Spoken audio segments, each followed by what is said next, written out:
নামাজের মধ্যে আল্লাহর জানে মগ্ন হওয়ার জন্য এমনি মগ্ন হওয়া যাবে না, একটা ট্রেনিং লাগবে। এই ট্রেনিংটা আলিমদের জন্য একরকম, যারা আলিম না তাদের জন্য আরেক রকম। কোনটা কইতাম আপনারা কোন দুটো কইতাম? তাহলে আলিমরা আগে কই, আলেমরার মন শয়তানে বুড়ো কাছে লাগাই দেয়।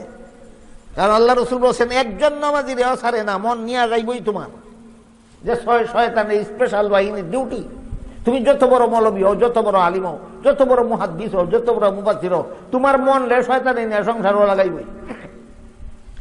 কোন আলেমের মন রে শয়তানে নিয়ে সংসারের কাজে লাগাইয়া দিলে ওই সংসারের কাছ থেকে মুক্ত করে মনটারে আল্লাহর জ্ঞানে মগ্ন রাখার জন্য যে ট্রেনিংটা আছে, এই ট্রেনিংটা হইল তুমি নামাজ শুরু করার থেকে নামাজ শেষ করা পর্যন্ত যত তাসবিহ তাহলিল দোয়া দুরূদ জিকির আজকার সূরা কেরাত পড়বে সবগুলি অর্থের দিকে ধ্যান করে পড়বে।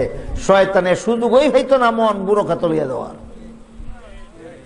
তুমি যখন আল্লাহু আকবার বলবা তখন তুমি মনে মনে ভাববা এর অর্থ হইল আল্লাহ সকলের বড়। তুমি যখন সুবহানাকাল্লাহুম্মা বলবে তখন ধ্যান করবে এর অর্থ হইল আল্লাহর পবিত্রতা বর্ণনা, হে আল্লাহ তোমার পবিত্রতা বর্ণনা করতেছি। ওয়া তাবারাকাসমুকা যখন পড়বে তুমি তার অর্থ লক্ষ্য করবে, আল্লাহর নাম বরকতময়। ওয়া তাআলা জাদ্দুকা যখন পড়বে তার অর্থ হইল আল্লাহর মর্যাদা সর্বোচ্চ। ওয়া লা ইলাহা গায়রুকা যখন পড়বে তখন ধ্যান করবে এর অর্থ হইল আল্লাহ ছাড়া কোনো মাবুদ নাই। তুমি যখন আউযু বিল্লাহি মিনাশ শাইতানির রাজিম পড়বে ধ্যান করবে এর অর্থ হইল অভিশপ্ত শয়তানের চক্রান্ত থেকে আমি আল্লাহর আশ্রয় প্রার্থনা করি। তুমি যখন বিসমিল্লাহির রহমানির রহিম পড়বে তুমি ধ্যান করবে এর অর্থ হইল আল্লাহর নামে শুরু করতেছি যিনি দয়াল যিনি মেহেরবান। তুমি যখন আলহামদুলিল্লাহি রাব্বিল আলামিন পড়বে তখন তুমি ধ্যান করবে এর অর্থ হইল আল্লাহর প্রশংসা করতেছি যিনি সমস্ত জগতের প্রতিপালক। তুমি যখন আর রহমানির রহিম পড়বে তখন ধ্যান করবে এর অর্থ হইল আল্লাহ মেহেরবান, আল্লাহ দয়াবান। তুমি যখন মালিকি ইয়াউমিদ্দিন পড়বে তুমি তো তার অর্থের দিকে লক্ষ্য করবে আল্লাহ হাসরের দিন শেষ বিচারের দিনের মালিক। ইয়াকা না'বুদু ওয়া ইয়াকা নাস্তাঈন যখন পড়বে অর্থের দিকে তুমি লক্ষ্য করবে আল্লাহ তোমারই ইবাদত করি এবং তোমারই কাছে সাহায্য চাই। ইহদিনাস সিরাতাল মুস্তাকিম যখন পড়বে তুমি অর্থের দিকে ধ্যান করবা, হে আল্লাহ আমাদেরকে সোজা পথে চালাও, হেদায়েতের পথে চালাও। সিরাতাল্লাযীনা আন'আমতা আলাইহিম যখন পড়বে তখন ধ্যান করবে এর অর্থ হলো যাদেরকে তুমি নিয়ামত দান করেছো তাদের পথ জান্নাতে যাওয়ার সোজা পথ।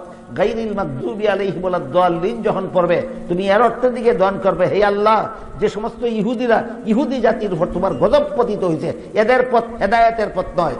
খ্রিস্টানরা পথ ভ্রষ্ট হয়েছে, এদের পথ হেদায়েতের পথ নয়। আমিন যখন বলবে তখন অর্থের দিকে ধ্যান করবে, হে আল্লাহ এই যে দোয়াটা তোমার কাছে করলাম কবুল করো। শুধু সূরা ফাতিহা হই নামাজে ভরণ লাগে না, আরো কিছু যা কিছু পড়বে প্রত্যেকটার অর্থের দিকে ধ্যান করিয়া পড়লেই নামাজের তরিকতের মেহনত শুরু হইল। কার? আপনারা পারবেন এইবার মেহনত করতে? একবারে মরণ পর্যন্ত পারবেন না। আল্লাহুম্মা ইন্না নাস্তাঈনুকা ওয়া নাস্তাগফিরুকা ওয়া নু'মিনু বিকা ওয়া নাতাওয়াক্কালু আলাইকা ওয়া নুসনি আলাইকাল খায়রা ওয়া নাশকুরুকা ওয়া লা নাকফুরুকা ওয়া নাখলাউ ওয়া নাতরুকু মান ইয়াবজুরুকা। আল্লাহুম্মা ইয়্যাকা না'বুদু ওয়া লাকা নুসাল্লি ওয়া নাসজুদু ওয়া ইলাইকা নাসআ ওয়া নাহফিদু ওয়া নারজু রাহমাতাকা ওয়া নাখশা আযাবাকা ইন্না আযাবাকা বিল কুফফারি মুলহিক।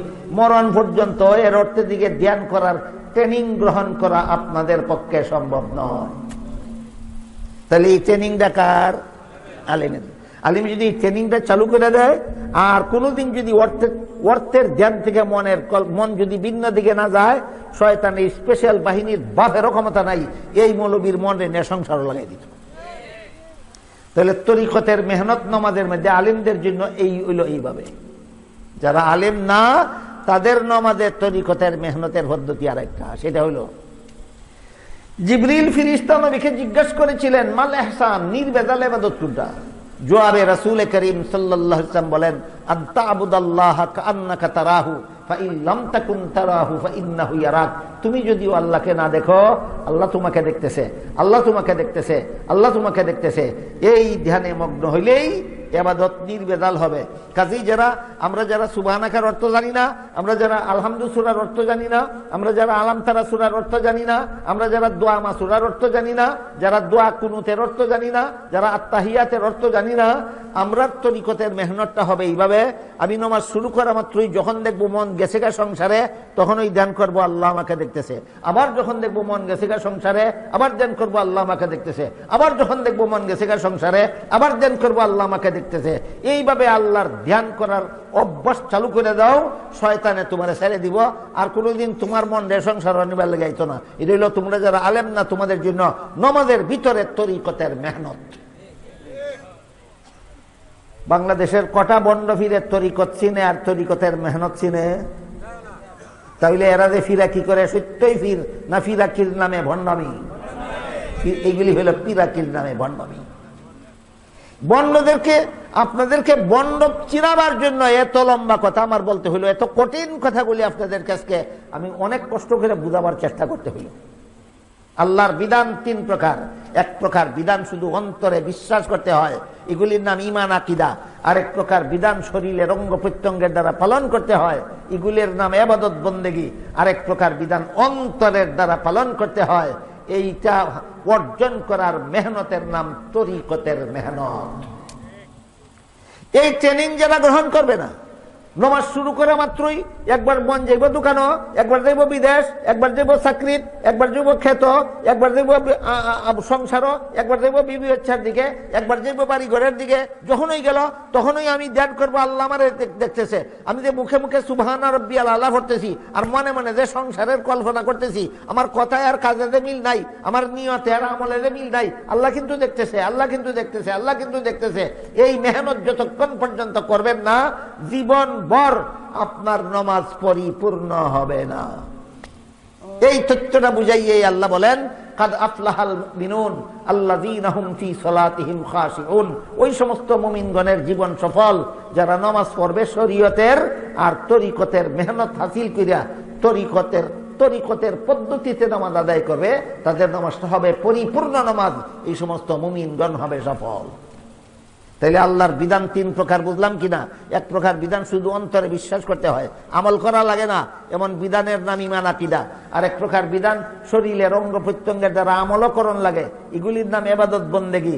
আর এক প্রকার বিধান অন্তরের দ্বারা পালন করতে হয়, যেমন নামাজের মধ্যে মুখের দ্বারা আল্লাহর জ্ঞানে মগ্ন হওয়া যায় না, চোখের দ্বারা আল্লাহর জ্ঞানে মগ্ন হওয়া যায় না, কানের দ্বারা আল্লাহর জ্ঞানে মগ্ন হওয়া যায় না, অন্তরের দ্বারা আল্লাহর জ্ঞানে মগ্ন হতে হয়।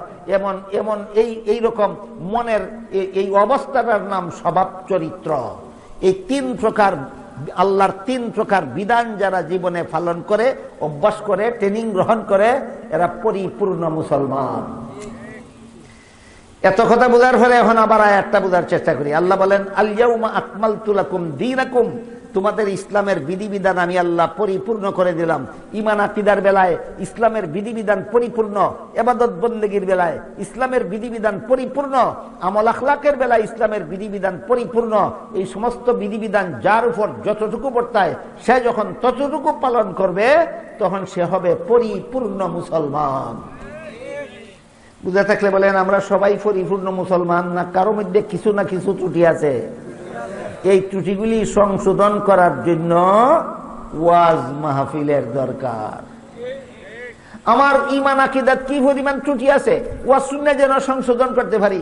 আমার ইবাদত বন্দেগীতে কি পরিমাণ ত্রুটি আছে, ওয়াজ শুনলে যেন সংশোধন করতে পারি। আমার তরিকতের মেহনতের মধ্যে কি পরিমাণ ত্রুটি আছে, ওয়াজ শুনলে যেন সংশোধন করতে পারি, তখনই আমি পরিপূর্ণ মুসলমান হতে পারবো। তাইলে ওয়াজ মাহফিল মুসলমানকে পরিপূর্ণ মুসলমান বানাবার জন্য, ওয়াজ মাহফিল মুসলমানদেরকে পরিপূর্ণ মুসলমান বানাবার জন্য। আল্লাহ আপনাদের আমাদের সবাইকে এইভাবে পরিপূর্ণ মুসলমান হওয়ার, ইসলামের যাবতীয় বিধিবিধান পালনের মাধ্যমে পরিপূর্ণ মুসলমান হওয়ার সৌভাগ্য দান করুন। সবাই বলুন আমিন।